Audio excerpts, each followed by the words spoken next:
What's up guys, welcome back to another GGF video review, and today we're going to be taking a look at the Antec Torque Chassis. Now I recently did a time-lapse build on this case. If you haven't seen that, I'll throw it up here or in the description below. Now Antec had done a bit of a bold move here, coming out with something like this. Now we'll cover more on this case a little bit later on, but it is really something different than what we're used to seeing from Antec. It's really pretty much different from what we're seeing from anyone really. I guess the only similarities I can sort of get back from this one is it is similar from the as the Cougar Conqueror case, which we've done a few builds in. Now I'm pretty sure it is using the same OEM factory, and that's where the similarities come.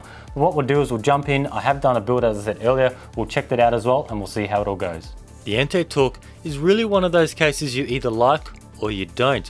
I must admit, after seeing the case in person and building in it, it has definitely grown on me.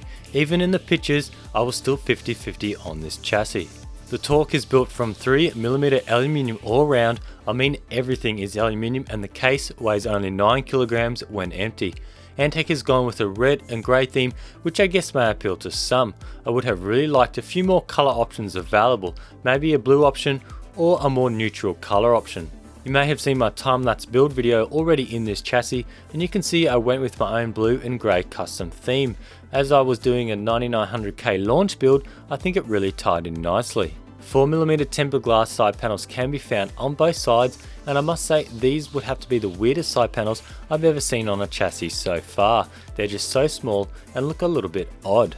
I can appreciate how Antec have added some neat little touches like removable panels. The front panel cover slots in and can be screwed down, while the top radiator access panel has 4 bolts to hold it in place.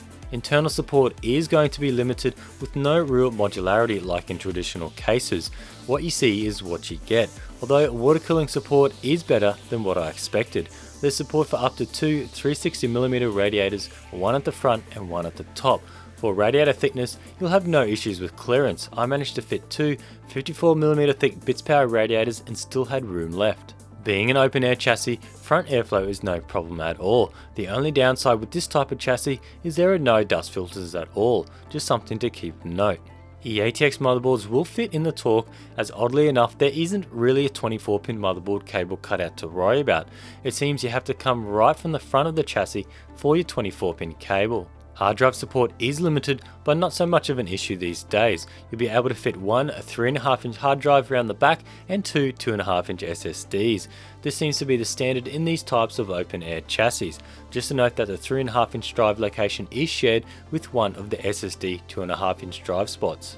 PSU length, you'll have no issues at all. Although my PSU was quite short, there is still plenty of room for longer units. Front I/O is pretty standard with 2 USB 3.0 audio ports, and I'm really glad Antec have thrown in a USB Type-C port.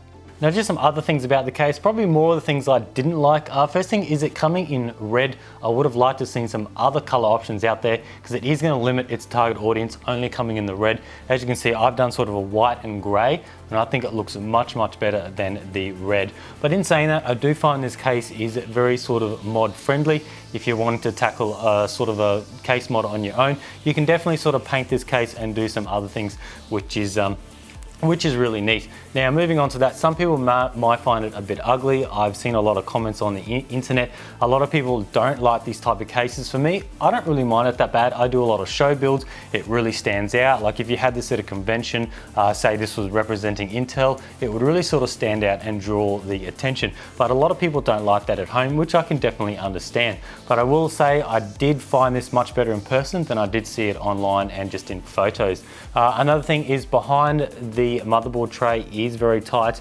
There's not much room behind there, and you really only have another one of these on the back panel, so you really got to keep all your cables. Well, in saying that, you're going to see them regardless if you keep them behind the behind here. I would have liked maybe a darker version or just a pure black side panel, because you don't really need tempered glass behind the back, because you're just going to see it all. Some of the things I did like, it is very light. I must admit it is very easy to work in. I didn't have any issues. I got all the rads in, all the water cooling, nothing to report there. And I said earlier, it is quite easy to be modded.